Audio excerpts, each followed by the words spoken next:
My next guest has a background in chemical engineering and mergers and acquisitions, and right now he's building a company that helps business owners sell their businesses. That whole due diligence process we talk about in the episode, mistakes that can be made when a business owner tries to sell their business, especially mistakes with the numbers in their business. In some cases, it can devalue your business, which means you sell for less. In other cases, it can cancel the deal, and you don't want that. So in this episode, we talk about his platform, mergers and acquisitions, and mistakes that entrepreneurs can avoid. Please welcome Adam Wolford.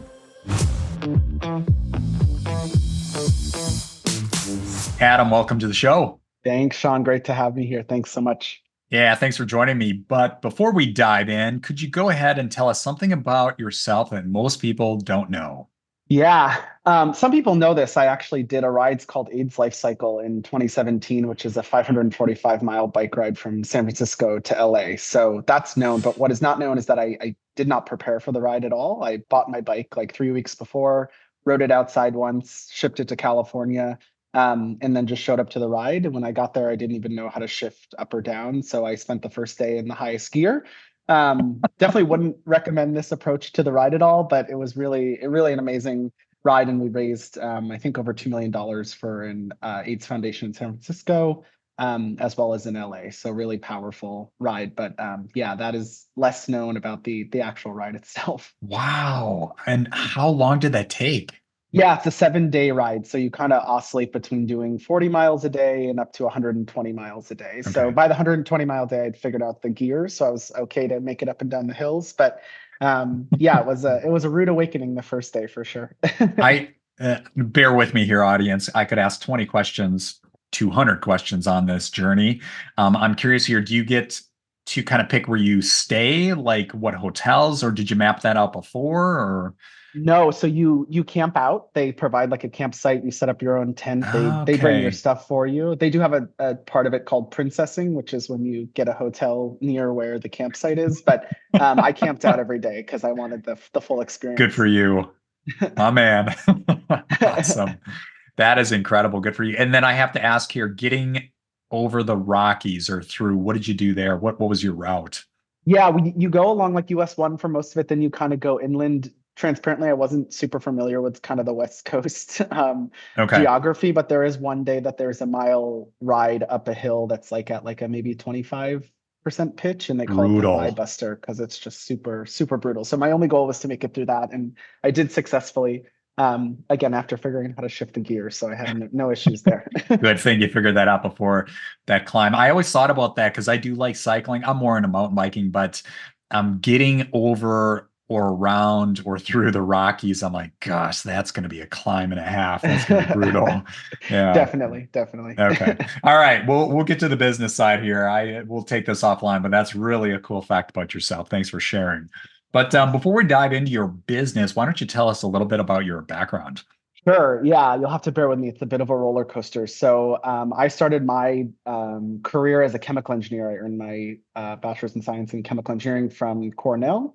After that, I spent about 9 months at Kraft Foods in between their biscuit and gum and candy innovation labs as both a process and product engineer. So you can think basically Willy Wonka with an undergrad degree.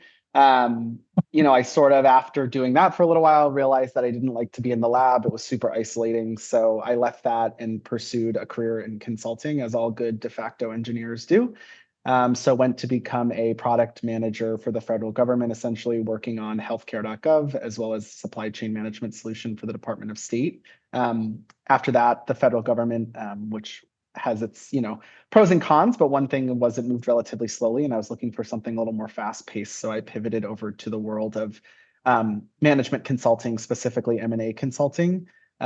Focused probably about 4 years of my career there at Deloitte, where I focused in technology deals, as well as consumer and healthcare a little bit, doing mergers, carve outs, acquisitions, you name it. I sort of touched it at some point, all the way from diligence to day one readiness. So I really saw the whole life cycle there.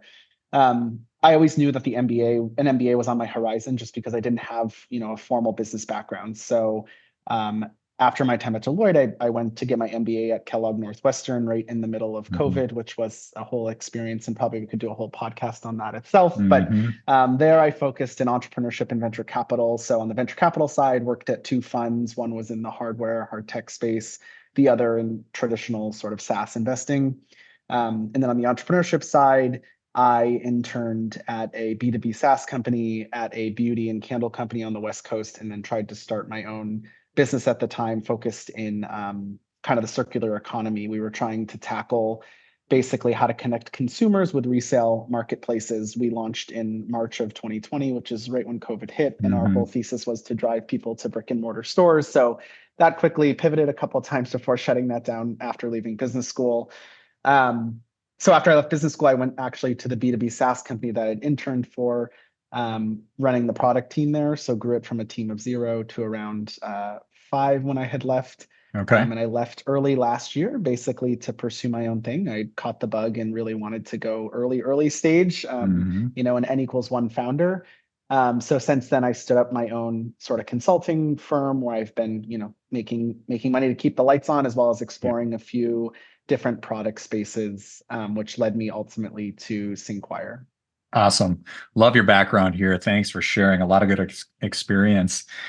Let's dive into the business here. So it's Syncquire is the name of your company, correct? Yeah, definitely. And so the whole thesis behind it is to prepare, founders and sellers for preparing their businesses for a sale. So what it essentially is it's a smart data room for sell side, either M&A advisors or founders, to help them through their financing process. It has all the bells and whistles of a regular data room, right? But there's three sort of key features which are backed by an AI large language model. The first is the ability to chat with data in real time to get your answers. So, as anybody who's gone through a financing round knows, there's a lot of back and forth with buyers Hmm. around different parts of the business, other data that they're looking for. So that really helps to solve for that issue and makes it more efficient there. The next is to identify what documents are missing in the first place. So a lot of the times sellers will kind of upload their data room, get it ready without realizing that there's just pieces that are missing. So helping to Hmm. identify those. And then last but not least, and probably most importantly, is really just understanding issues or inconsistencies in documents before they go to market. So whether that be a true issue, for example, your balance sheet isn't actually balanced, or if that's Right. just an inconsistency or a red flag from a buyer's perspective. Let's say that your rent increased 100% last year, but your revenue only went up 20%, right? So starting to Hmm. ask those questions, why did this happen? And the goal there really is to anticipate buyer questions and have a response before you get in front of them, That's really right. just building that trust, helping to drive sort of, business savviness and ultimately saving what I call like time and face. And the goal, if we get this right, is that the timeline of taking a product or your company to market should shorten. Your success in conversations with buyers should increase, and then ultimately the diligence process should shorten, because you've sort of prepared yourself accordingly.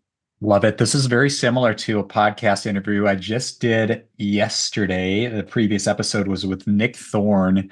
I should actually make the introduction, but he's got a business that kind of helps with the creation of a company using AI. So everything from like, what does your Cool. business do? What are the problem statements? And then creating solutions written in simple terms against that.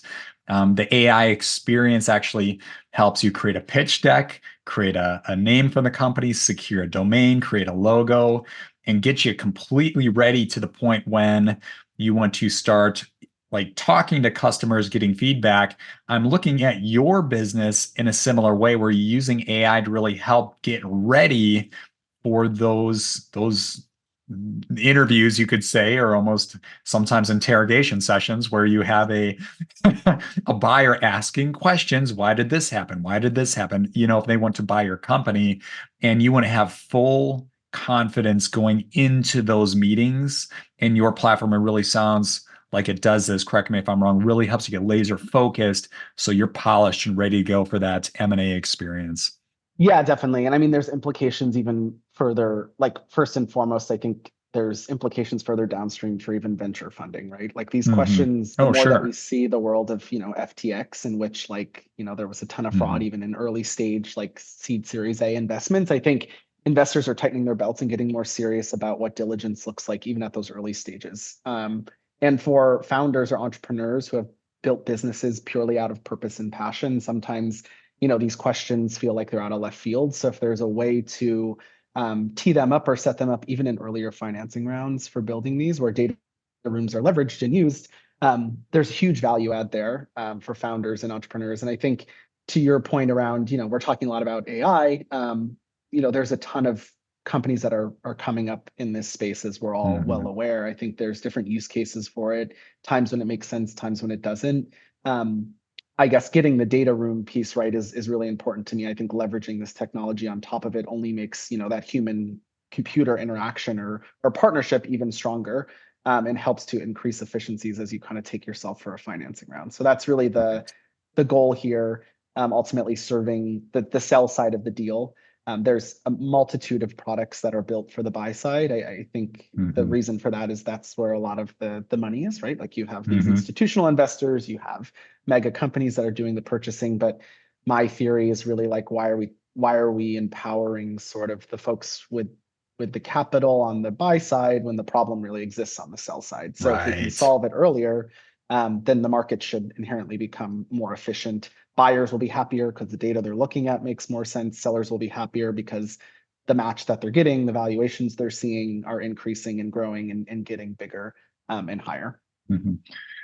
This is more of a comment directed to the audience or the listeners here. Just a heads up. When you're building a business and somebody wants to buy you and you're not prepared in those discussions, I've seen valuations like coming in, for example, a business wants to buy your SaaS, let's say, and they're already expecting to pay a 7x multiple, 7 times revenue. Well, when you come to the table and you're not organized, your balance sheet isn't clean, stuff is not there, that valuation can drop from 7x down to like 3 or 4. And I've heard these stories over and over. And if you got a business, let's say that's making $1 million a year, do the math, 7 times 1 million, you could exit for about 7 million. You reduce that down to 3 or 4. Now you're selling for 3 to 4 million. You just missed because you were unorganized. You just missed out on like $3 or $4 million. And that's a small play example. I've heard and seen the big play examples. And it's like being clean and having everything organized is so critical. And it sounds like your business can help solve that problem. Yeah, Sean, I think you're spot on, especially as you're thinking about like the negotiation phase of evaluation of a company. And there's studies out there about how much it can actually increase your valuation. I mean, I think it's very hard to measure, right? Because you're measuring essentially trust, right? Like if I'm the buyer, do I trust that what you're showing me is correct? I think the other piece of this really is, yes, the valuation up front, you get to the LOI phase and you dive in and do due diligence. I think during that phase, there's other things that are uncovered that some people, try to hide. You keep the skeletons in the closet. And to a certain extent, I think some of that makes sense and there's timing when you release information. But what you'll also see is that if your information is cleaner and more correct, the valuation you're seeing in the LOI and what the ultimate offer is should be a lot closer, right? I've seen deals get written down because, we discovered you have X, Y, and Z thing during the diligence process, right? You have a rent agreement that is putting debt on your books. You have a loan we didn't know about. All of these little things that nickel and dime you down from let's say 7 million to 5, right? And even that's a $2 million difference. So I think the preparedness is really important, and it's such a big pain point, I want to say, for founders. I mean, I've talked to so many founders that have exited their companies, made 7+ figures, and you hear comments like, it was the worst experience I ever had. I have PTSD. This was miserable, right? And all I can think is like, you're a multimillionaire. How can you feel this way, right? And I think part of it is really like, you don't know what you don't know, kind of heading into the process. And so you're thrown in head first. You're dealing with requests out of left field. You're trying to balance a lot of different moving parts. And if you can really get yourself organized before going in there, you can really lessen the pain and focus more on the negotiation, the deal, keeping the operations of your company up and running, which only helps to drive value. So there's just a lot of benefits in making sure you're prepared to take your asset to market. Right on. Can you tell us a little bit about your pricing model? Can businesses join, use like a free tier, and then unlock more features you start charging them, or how does it work? Yeah, it's a great question. And frankly, we are still kind of in our pilot phase, so not totally honed in on the exact business model now, but I already have in my brain how it will work. It'll be sort of a traditional SaaS model like you're talking about, with sort of a tiered setup. the big thing for me is, again, because I'm trying to solve this on the sell side, and really it's a founder product built for founders on the sell side. I want to make sure it's accessible. So Hmm. what you need at like a, let's say, Series A from a diligence data room perspective is not what you need from, an M&A at like Right. tens of millions of dollars. So what does that look like for the product, and how do we price that accordingly is really important to me. So that's still kind of in the works behind the scenes. But yeah, we're currently piloting this. And if any listeners are interested in being involved in the pilot, feel free to reach out. We're close to capacity, but I would be remiss if I didn't say I would add some more folks. So yeah, there's a lot You of get good the opportunity. get the feedback on the tool, right? That's how I started Ticker. If how I started the model is bring a bunch of people on for free and get that feedback and make it better and then start monetizing it. So it sounds like you're in that early journey. Definitely, definitely, it's Yeah. exciting for sure. Yeah, for sure. Now it sounds like your model, M&A, especially if you're helping with that experience there, you would probably share a percentage of the sale. Is that part of your model as well? Like if you could help them, negotiate a higher sell price, you would like to think you'd be rewarded in that? Yeah, right now that's not built into the model, and there's two reasons for that. Okay. One of which is we're working with advisors as well as part of our customer base. So their Okay. model is obviously work with these clients and take a cut. However, we're trying to make that process more efficient as well. So because they're a customer base, the chunk of the asset doesn't count. And another piece is that we're not really unlocking the matching with the buyer part of this process, right? We're really just making sure that you're prepared, but it would still be on the founders to go out and source Right. these folks, get in touch with them, et cetera. So at this current time, we're not taking a share. I mean, in the future, Okay. depending on how the platform or product would develop, that definitely could and might change. But right now, we're really thinking about it as how do we empower founders to take themselves to market and be able to capture all of the value that they're able to create through their Yep. preparedness, their network, and then obviously the long process of an M&A life cycle. Right. So it sounds like very much a B2B SaaS business. I always like brainstorming. So you're probably thinking about some kind of free tier, bring them on, get them used to the tool, and then they see the value. It's product led growth. They see the features they want, they know they need, and they can upgrade when they're ready for some kind of payment. Exactly. Yeah. Yeah. And then there's also implications like just, I mean, tearing a page from Carta's playbook, right? Like they went Mhm. to private equity and venture capital funds and said, like, it's okay if you don't want to invest in us, but you should force your, portcos or your companies that are trying Yes. to invest to use us, right? So their cap table is clean. And I Yep. wonder if there's a world in which there's value for this even on the buyer side, right? Like, the data room will always look a certain way, you'll be able to navigate it a certain way, you'll be able to query the data, that the data that's in there can be trusted or at least is explained, right? So there's reverberating implications that live outside of just like making sure that a founder is ready, but also if you're using this tool, buyers also know what to expect. So it should ease some of those Yeah. conversations up front. Versus what I've seen, even at the tens of millions of dollars, it's an exchange of a Google Doc, it's an emailed document back and Hmm. forth. It's using some solutions that are in the marketplace that are, not really built at this level for this. So yeah, a lot of different stakeholders in the process here. Sure. Now you're 100% owner, you're the founder, is that correct? Yeah, founder and CEO. So I spent about a year sort of like ideating, trying to find an idea. I spent some time in the productivity space, in the real estate Sure. space, and then landed sort of in this space. We launched more officially in January. We've since like pivoted the idea. Okay. Now working on like a true MVP and getting folks into the pilot is where we are today. I would say towards the end of the year, we're going to be thinking about a capital raise if the pilot goes well, Yep. just so we can accelerate and build and kind of distribute this to market. Just because I truly believe it's so needed, and really will end up helping ease the overall financing Mhm. process. Let's take a quick commercial break. Have you ever lost money in the stock markets? Maybe you saw something on YouTube, read something on Reddit, or maybe you heard something from a friend. Yeah, I think we've all been there. Most people lose money in the stock market because of emotions. What if you could remove emotions from investing? And what if there was an easy button for investing? Introducing Ticker, a platform that helps investors manage their own investments confidently. It's perfect for beginners and it will save advanced investors a lot of time. Check this out. Here's some of the key features. All right, we have stocks, ETFs, and crypto. We also have a watch list feature, which is my favorite feature. It's the set it and forget it feature. If something changes on your watch list, you get notified. That way you can sell a stock before you lose a lot of money. We also have a portfolio tracker and custom alerts on stocks, ETFs, and crypto. Now, I could talk about Ticker all day, but don't take my word for it. Go to Trustpilot and see what our customers have to say, or we have a 4.9 out of 5. And if you're interested, you can join Ticker for free. And then who's building the tech? Do you have an offshores team or who's doing the code? No, I am currently working with a potential co-founder, and I say potential because I think it's really important that obviously you vet the team that you're bringing in, and I want them to enjoy the experience just as much as I do and be just as excited. So working sort of on some pieces of the initial MVP with a co-founder, and then eventually I'd onboard them. This decision is one that I've thought about numerous amounts of times, and I've gotten advice all the way from like just outsource it and then go from there to like, yes, you definitely need this person on your team.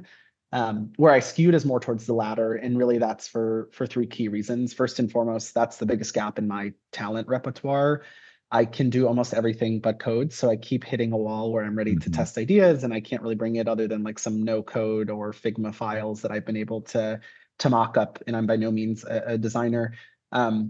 The second one is that I really just want somebody in the trenches with me. I'm definitely a collaborative person, and I think having somebody there to help me think through some of these decisions, Sean, these questions that you're asking even, is super helpful. And I have my point of view, and luckily have an amazing network of mentors that I can bounce these ideas off of. But I think nothing really beats having somebody with you. And I think point three ties to that is I want to be able to celebrate small wins with somebody. And I think a lot of the times even getting somebody to sign up for my pilot, right? Like that feels like a big win to me, but when I tell other folks, it doesn't really resonate as much. So having somebody being able to be part of the journey, and just building with another person, I think is part of the fun of this startup experience. I assume this other person, like yourself, they have, well, you're not full-time somewhere, you're doing consulting to bring in cash flow. Does this other person do the same, or do they work full-time for another company? Yeah, they are doing something similar. They just left like a previous kind of role. They are sort of in the mix of freelancing a little bit, but they're part-time on this as well, which I know there's like another school of thought out here of like hit it hard for completely like full-time on something versus kind of like, let it flow. And for me, this idea was born out of the services that I'm doing, right? I'm doing 2 M&A deals right now. And as part of that, I feel the pain firsthand of what it's like to manage a data room. And so I would be, if I had just abandoned everything and dove into this head first, I feel like there's a lot of nuance that I would have missed along the way. And so for me, it's important to maintain some of those ties. Talk to me in a year when I'm on the other side, and I can tell you whether or not I should have been full-time versus more part-time. But for now, it makes the most sense to me, and it all kind of helps me think about the product with a unique light. You can speak to this a little bit because you've had other businesses or another business, and it was not a success. I've had plenty of failure in business life. And I found that you definitely want to bootstrap until the point in time when you are definitely generating some serious revenue. And it doesn't have to match your previous salary, but it should be pretty close. And that's when you've got momentum, because believe it or not, there's people out there, they try to think, okay, so I'm only putting in 10 to 15 hours, but if I could put in 40 hours, it's going to grow like 3 times faster. And that is actually not true. And there's a lot of people who have built businesses and sold.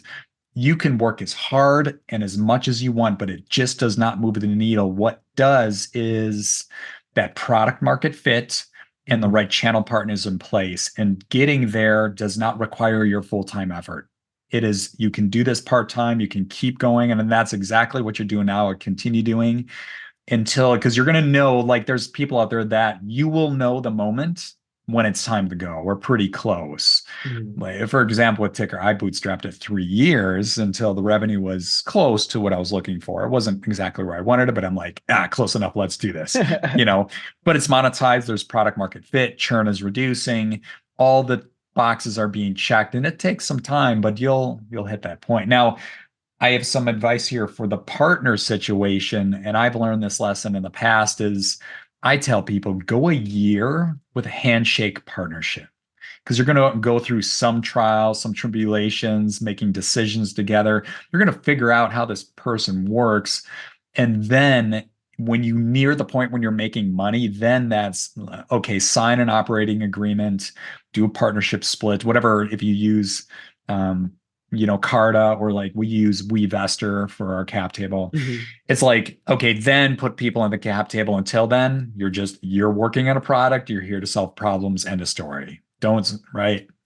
Yeah, I totally agree. I think that's definitely my mentality as well. I think there's so many different schools of thoughts, and at the end of the day, I think it is one, it depends on your industry, right? If you're trying to build some deep tech product Mm-hmm. where you need a ton of capital investment up front to build it, then sure, go raise capital.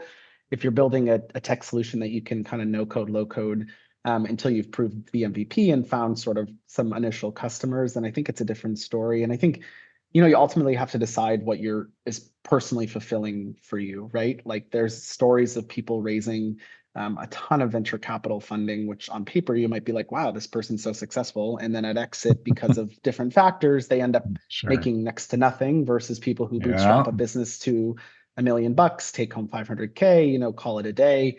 And I think those things are really dependent on first of all, what you're building and how you want to build it. But I am squarely in your school of thought. I do think there's definitely a world where venture capital is super helpful in this space. Mhm. I also think there's a world in which you take on capital too early, and then have to start. Totally. That's why we're seeing all these creative, like I'm in my A2B round, I'm in my B3C round, right? It's like all these people trying to put together rounds because they maybe didn't get the traction that they needed. And there's a myriad of factors that lead to that.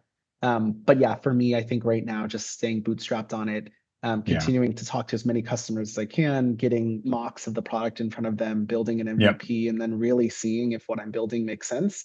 That's when I'll start to get like double down on whether it makes sense to, go raise the venture I capital, to really sign a co-founder agreement, all that. 100% agree with you. I've talked to other people about this too, is if you can maintain the high ground, meaning you are in control, you don't have a group of investors and a board of directors kind of trying to steer the ship, and sometimes they can be trying to steer it another direction. Like if you don't have any of that, you can call the shots, get some revenue, increase that valuation, and then bring on capital, and your dilution will be less. A quick fun story here is we at Ticker, we study a lot of public companies, and sometimes I'll look into, okay, so it's a public company. The founder is still the CEO. What is their ownership percentage? And I've looked at some of those percentages, and because of, they go through their seed round, A round, B round, C round, then go public. I'm seeing percentage of ownership 2%, Yeah. 3%. It's like the dilution is magnificent. It's, yeah. Yeah, and I mean, if you get to the public point, like maybe 2% of some huge amount is meaningful, and at the end of the day, Right. it's maybe, I mean, it's about the money to a certain extent, but I also think the impact, right? So if taking that venture funding meant that you were Hmm. able to build some $1 billion+ company, and that feels super important to you, then that's definitely a Hmm. path to do it, right? But it's not the only path, and I think what I've seen in the entrepreneurship space, especially now that I'm deeper into it, a year and change on my own, is there's definitely like those schools of thought of, bootstrapping versus venture capital, and sometimes feels like they're at Hmm. odds. But from my perspective, they're just two sides of the same coin. It depends on what you're trying to Yeah. accomplish, really. And at the end of the Yeah. day, also depends on your model, right? Like, are you even a venture case? Does it make sense to go get venture funding, or are you going to be, pushed to the brink of ultimately extinction? Hmm. Just because you took on this capital early on in your journey. Right. Let's transition to sales and marketing. I know you're early in the journey, but you hit on something that was really a good idea, which is kind of like what Carta did, cap table management tool. You go to funds instead of going customer to customer to customer, 1 to 1 to 1 ratio. I always think about the distribution play, channel partners, or some kind of strategic partnership. And are you kind of thinking about that as who do you connect with that could introduce it to 10 businesses or 20 or 100? Yeah, and I think that's why, so far as the pilot of the product, I'm starting with sort of the sell side M&A advisories, right? Because Hmm. they're working with 5 to 10 to upwards of 20, depending on Right. the advisory, with different people trying to sell their business. So that just means more rev cycles on the product. It means ultimately Hmm. helping to grow distribution, which, as we know, leads to wins for a lot of startups. So that's always been top of mind as we've been developing the product, is what does this look like to be sort of like a multi-pronged piece of the puzzle. So definitely going to venture funds kind of as well, private equity funds. There's also a world in which this lives with the buy side as like a secondary outcome. It's by no means how I'm designing the product, but I've seen deals where the buy side actually gives the data room and says, like, here's the data room we want to use, here's our list of things we want to kind of Sure. plug in. So also, what does that look like if they're interested in using the product? And obviously on the buy side, they're doing a lot more, seeing a lot more deals than maybe you would as if you're just exiting your company on your own. But I think ultimately that those distribution channels make a lot of sense in just finding those partnerships. And I've talked to a lot of buy side advisories that are like, sign us up to look at the buyer view, like sign us up once you have a company. We want to see what this looks like, what it feels like. For sure. So lots of positive feedback on that side as well. But just trying to stay laser focused on what does it look like to prepare a company to sell, versus on the other side, which is really just Yeah. consuming that data. Yep. Yep. I love it. Overall, helping the sell side as opposed to the buy side. Because you're right, the buy side has the money, they have the tools, they have the people, whereas the sell side, what are people doing to empower those entrepreneurs?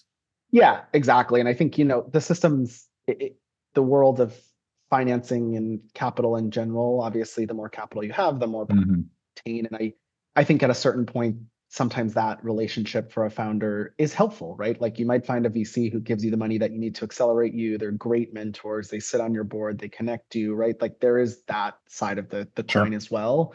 But for me, it's like, how do you balance the equation, right? There's like an asynchronous distribution of information. The buyers know what they're going to ask, they know what's important to them. So, how do we empower sellers to sort of predict that, prepare their information so that they're not caught, on the back of their heels, but can really Hmm. go back and forth with the buyers, and sometimes what feels like a grill session, but they're really just trying to understand the investment and Right. make sure Right. that it's good for their business, right? And everybody can respect that. So it's more so about leveling the data playing field there, Hmm. using all of the available information, Yep. is how I think about it. Yeah, that's good. I like how you phrased that more delicately than I did earlier in the episode, which is the interrogation session.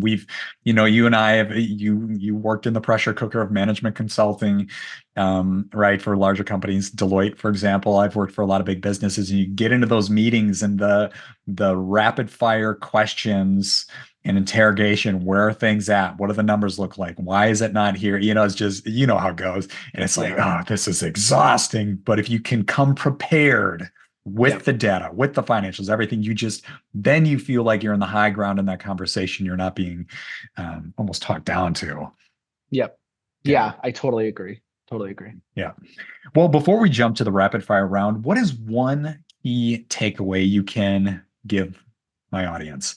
Yeah, I think this applies both like from a financing perspective as well as an M&A perspective. And I say financing like venture financing, but to me it's all about prepare, prepare, prepare. And I can't say it enough. I think, the more that you're ready to go to market, the better off you'll be. And lacking preparation not Mhm. only can hurt your valuation, but can actually kill your whole deal. I've seen, Yes. conversations where one cell on an Excel sheet can tank a deal, or write down a Yes. valuation from, you know, 8 figures to 7 figures. And to me, that's a big miss. And it feels painful sometimes to spend a lot of time like, why are we doing this? We're not even sure if this is going to be asked directly or what we're doing, right? And I think without some of these tools, it's hard to really get Mhm. yourself prepared. But getting yourself prepared well and being able to be on the other side of those questions with really strong responses, or at least knowing what the red flags might be from a buyer's perspective, helps you not only when they ask the question directly, but also just positioning yourself, right? And thinking Yeah. about how you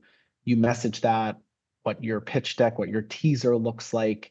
Um, and then ultimately the more prepared you are, I think the better the outcome in general. And this is why people hire M&A advisories and why people are Hmm. bringing these people to the table, right? It's really that confidence and that trust in your own process. So for me, my one piece of advice is prepare. And there's so much information that's readily available to help you do that, even without a tool in the marketplace. So I just implore anybody who's interested in sort of that piece to get themselves ready for a deal. Isn't that a sobering comment you made a minute or two ago? One wrong cell in an Excel sheet can tank a deal. Ouch. Yeah. Yeah. Yeah, and the reason for that, I think, as you think about, the human psyche here, buyers are making a big investment, obviously, and it's Yeah. not like venture where you can kind of take a chunk of the business. It's like in an M&A, you're taking the whole entire business, the good, the bad, and the ugly. So Hmm. if you're, sometimes it's not even about what's in the documents themselves, but it's really breaking that trust that leads to some of these broken deals, to Yep. the decreased Yep. valuation, right? It's like, if you can't even get this information that you're presenting to your investor correct, how can I trust that the rest of the business is run well? And it's usually the case that it is. Their founders are typically got these businesses to a point. They're great operators. Yes, every startup has their own set of issues, but on the whole, they're moving in the right direction. But I think when you go to present yourself like that and try to be in a professional setting and the information's all missed, what's in the IM does not match what's in the model, does not match what's in the teaser, you get a lot of these questions, then it's hard to know what data is correct. Right. Right on. All right. Let's dive into the rapid fire round. This is part of the episode where we get to find out who Adam really is. If you can, yes, indeed. Here we go. If you can, Yeah. try to answer each question in about 15 seconds or less. You ready? All right. What is your favorite podcast?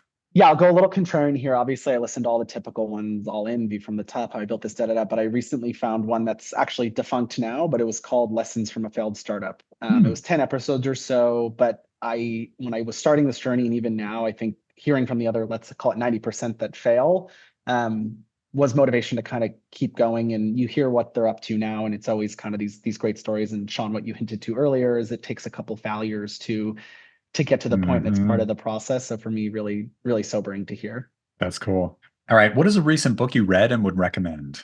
Great question. I just reread Grit, which I know is an oldie but a goodie. Mhm. I think as I was moving through the journey, I just wanted to be reminded of what it looks like just to stick with something for a long time and see sort of how that amount of grit can lead to an ultimate successful outcome. All right. What is your favorite movie? This is going to be my most embarrassing. I mean, probably the one I've watched the most is like Mean Girls or some Disney movie with my nieces and nephews. But one I saw most recently that has really resonated is Oppenheimer. And I think it's, as an Yeah, ex-chemical engineer, was good. But I think at the end of the day, you're kind of reminded that what you're building, make sure that it has like a positive impact on the world. And you felt it sure. emotionally for him, what it looked like not to do that. Yeah, powerful movie for sure. Yeah. All right. What is the worst advice you ever received? Yeah, this is a great one. My college advisor told me to, when I graduated from undergrad, follow the name brand, right? And so I ended up going to work for these mega consulting firms, Hmm. which I learned a lot, and I don't regret it for a minute because I think every part of your journey gets you to where you are today. But I think it took the better half of a year to sort of unlearn some bad behaviors from that and learn what it feels like to actually fail, to not be prepared, to make decisions with limited data. And I think I could have shortcutted some of that if I was a little more contrarian in my approach. So that's probably the one thing that I wish I would have done maybe a little Sure. differently. I love that. That's a great quick story there. All right. Flip that equation. What's the best advice you ever received? Yeah, I'll apply this mostly to the startup, and it's not advice, but I think it's more of a mindset, which is a mentor said this to me as I was trying to think through an idea and picking out everything that could be wrong with it was what if it goes right, right? And asking Mm, yourself that question, what happens if you get this right? And I think for me that has always been super powerful just to hinge on to as I'm building because there's so many different places that it can go wrong, as everybody knows, but it's really anchoring just to think about, what does the world look like if this goes right? that's one of those questions that can give you chills. What if this goes right? Like that right there, that makes you wake up and be like, oh, yeah. What if you It's do helpful get to this right? reframe. Yeah, exactly. Sometimes you're making decisions and you're like, this could go terribly wrong, but what if it does go right? And I think it helps to reframe a lot of this process, which is very, very difficult. Yeah. Yeah, that's great. All right. And last question. Here's a time machine question. If you could go back in time to give your younger self advice, what age would you visit and what would you say? Ooh, I would visit 18-year-old Adam fresh into college. I just started as a chemical engineer. I would tell myself to switch to computer engineering so that I could be more technical. The second thing is I think I would tell myself to listen to the entrepreneurial bug that Hmm. was with me at the time, but I chose to ignore kind of following that big name path. And then I think the last piece is really just enjoy the ride. I feel like so much of college and your early 20s in your career is really about trying to climb up a Mhm. ladder. And I mean, I can speak to it directly because I was at big consulting, then went to business school, right? I was really in that flywheel, and I had such a great time, and I wish I would have looked back and really enjoyed the ride a little bit more. And I think that's advice that everybody can receive and probably can resonate with. Right, right. You got So to that's what I'd tell younger self. and very inspirational. There are people out there that aspire for that journey to climb the ladder. And then there's that little part of them that's like, hey, I want to be an entrepreneur. Let's take this path here. We're going to take a hard right. Yeah, there's days when I'm like, what did I do? I had it made in the shade, but I think part of it is you have to just think about it as obviously everybody is working in order to make a living and Sure. care for themselves and their future generations, but also just the question of impact. And I think when Yes. I was leaving business school and I decided to not go back to consulting, the question to me was, what is the impact of my career and my time, building something? And if am I going to build another deck that maybe makes a Fortune 500 company grow some more, and will I have impact? Sure. And there's different ways to do it, but for me, Sure. it felt more salient to sort of pursue the startup route. Crazy as it sounds. Again, talk to me in a Yes. year when we're deeper in here. We'll get you back on in a year or less. Yeah. For sure. Well, I really enjoyed this episode, Adam. Very inspirational. Love the takeaways. And where can the audience reach you? Yeah, you can find me on LinkedIn, obviously, and then my email is Adam, obviously ADAM at Syncquire, SYNCQUIRE.com. So feel free to email me or reach out to me on LinkedIn. Happy to have any conversations. Cool. We'll have all your contact information in the show notes. But again, thank you. This was a blast, and we'll definitely have you on again. Awesome. Thanks so much, Sean. All right. We'll see you. Bye bye.